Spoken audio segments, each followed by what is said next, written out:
నమస్తే. Welcome to our channel. ప్రస్తుతం మనతో సీనియర్ జర్నలిస్ట్ దాము బాలాజీ గారు ఉన్నారు. వారితో మాట్లాడదాం.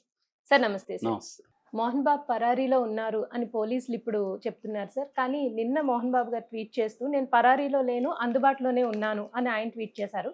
కానీ పోలీసులు మాత్రం కాదు, ఆయన కుటుంబ సభ్యులు మాత్రం అందుబాటులో ఉన్నారు కానీ మోహన్ బాబు అందుబాటులో లేరు అని పోలీసులు చెప్తున్నారు. దీన్ని మనం ఎలా అర్థం చేసుకోవాలి? ఇందాకే పహాడీ షరీఫ్ పోలీసులు అనౌన్స్ చేశారు. మోహన్ బాబు మాకు అందుబాటులోకి రాలేదు. ఆయన గన్నుని మేము హ్యాండ్ ఓవర్ చేసుకోవడానికి, ఎందుకంటే ఆల్రెడీ గన్ లైసెన్స్ వాళ్ళకి రద్దు చేశారు టెంపరరీగా. విష్ణుకి, మోహన్ బాబుకి గన్స్‌ని కూడా సరెండర్ చేయమన్నాడు. విష్ణు చేశాడు గానీ ఈయన చేయలేదు.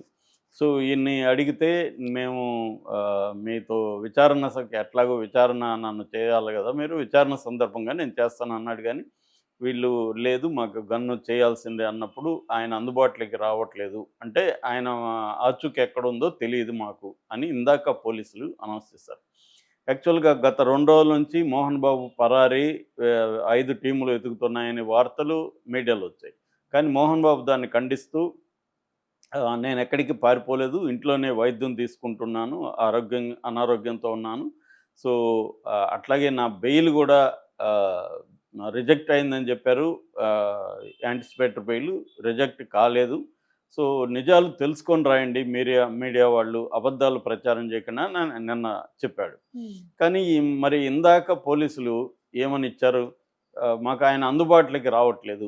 అంటే ఆయన మరి పరారంటే ఎక్కడో పారిపోయాడని కాదు. పోలీసులకైతే ఆయన దొరకట్లేదు. అంటే ఎక్కడో ఉన్నట్టే కదా! అవును సార్. దాక్కున్నట్టే కదా! అజ్ఞాతంలో ఉన్నట్టే కదా! అంతే కదా! అదే కదా మీడియా చెప్పింది. కాకపోతే మీడియా కొంత ఎక్స్‌ట్రా పదాలు వాడొచ్చు. కానీ ఎసెన్స్ అయితే ఏంటి? పోలీసులకి ఆయన అందుబాటులోకి రాలేదంటే అర్థమేంటి? ఆయనే ఎస్కేప్ అవుతున్నట్టే కదా!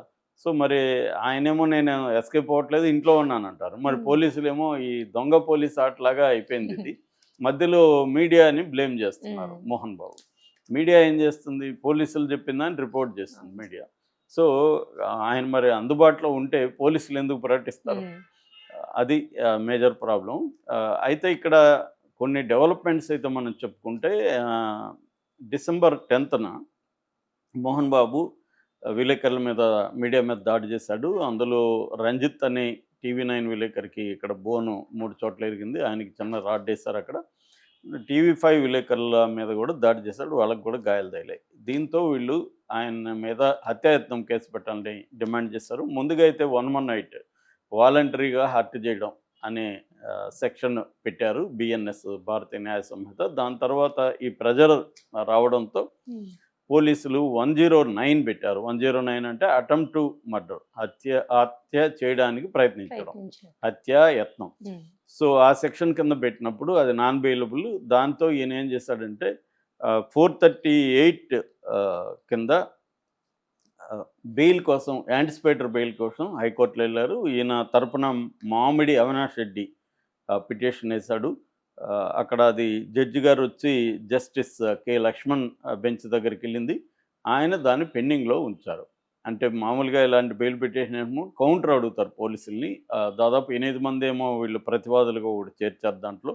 అంటే గవర్నమెంట్ డీజీపీ దగ్గర నుంచి అందరినీ.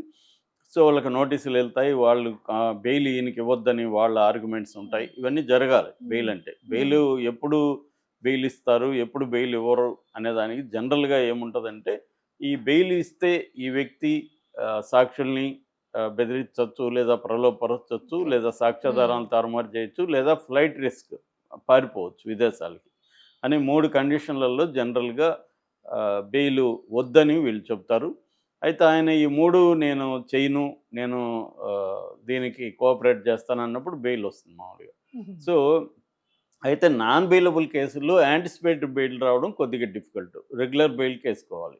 అయితే ఈయన బెయిల్ పెండింగ్‌లో ఉందని చూపిస్తుంది. నేను ఇందాక కూడా ఆహ్, తెలంగాణ స్టేట్ హైకోర్టు వాళ్ళ సైట్‌లోకెళ్ళి ఈయన పొజిషన్ చూసాను. దాంట్లో పెండింగ్ అనే వచ్చింది తప్ప రిజెక్టెడ్ అని రాలేదు. కాబట్టి పెండింగ్‌లో ఉన్నట్టు మోహన్ బాబు ఆ విషయంలో కరెక్ట్‌గానే చెప్తున్నాడు. పెండింగ్‌లో ఉంది. ఇంకొక రెండో పిటిషన్ కూడా వేశారు వీళ్ళు. దాన్ని మాండమస్ అంటారు. మాండమస్ రిట్ అంటే అర్థమైందంటే గవర్నమెంట్‌ని గాని, పోలీసుల్ని గాని ఆదేశించాలి. ఏమని?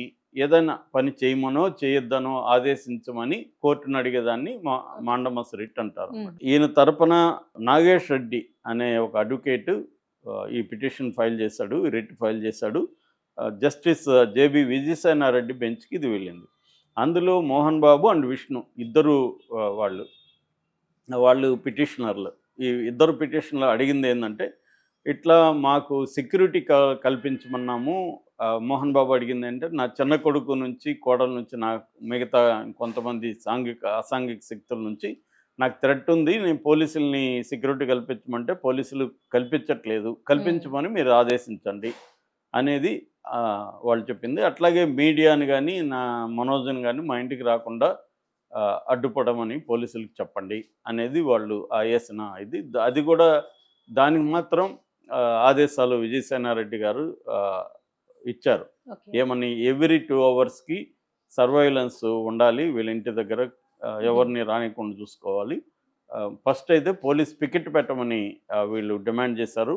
కానీ పబ్లిక్ ప్రాసిక్యూటర్ పోలీస్ పికెట్ పెట్టడం సాధ్యం కాదు అని చెప్తే, దాని తర్వాత ఈ సెక్యూరిటీకి సంబంధించి సర్వైలెన్స్ పెట్టండి, కొత్త వ్యక్తులు ఎవరు వాళ్ళ ఇంట్లోకి పోనీయకుండా చూసుకోండి అనేది పోలీసుల్ని ఆదేశించారు. సో ఈ 2 అంశాలు జరిగాయి కోర్టులో. అంటే ఒకటి, యాంటిసిపేటరీ బెయిల్ రాలేదు కాబట్టి నిజానికి పోలీసులు అరెస్ట్ చేయాలంటే చేసుకోవచ్చు, అరెస్ట్ చేయొద్దనేమి దాంట్లో లేదు. ఆర్డర్ నేను చదివాను, దాంట్లో మేము ఇది తేలే వరకు అరెస్ట్ చేయొద్దంటారు మామూలుగా, అదేమీ లేదు. బెయిల్ పెండింగ్లో ఉంది, ఈయన పిటిషన్ పెండింగ్లో ఉంది.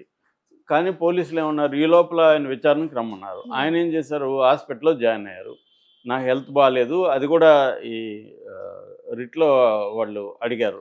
ఇట్లా అంటే మాకు ఆరోగ్యం బాగాలేదు కాబట్టి విచారణకి ఇప్పుడు వెళ్ళే పరిస్థితి లేదు, కొంత గ్యాప్ ఇవ్వమని. దాంతో 24 వరకు ఈయన్ని మీరు అరెస్ట్ అంటే విచారణకు పిలవకండి అనేది చెప్పారు, హెల్త్ బాగాలేదు. అయితే ఇప్పుడు పోలీసులు ఆయన విచారణకు అడగట్లేదు, గన్నీమని అడుగుతున్నారు. సో గన్నీమంటే ఆయన నేను విచారణకు వచ్చినప్పుడు ఇస్తాను, విచారణకు ఎప్పుడు వస్తాడో తెలియదు. సో ఈ లోపల ఏమన్నా జరిగిందనుకో అంటూ ఇబ్బంది అవుతుంది. కానీ మోహన్ బాబు కానీ విష్ణు కానీ కోర్టులో ఏం ఆర్గ్యూ చేశారంటే, మేము పబ్లిక్ న్యూసెన్స్ ఏమీ చేయలేదు కదా, మేము మా ఇంట్లో గొడవ అది అని అన్నారు. కానీ పబ్లిక్ న్యూసెన్స్ కాకుండా ఎలా ఉంటుంది,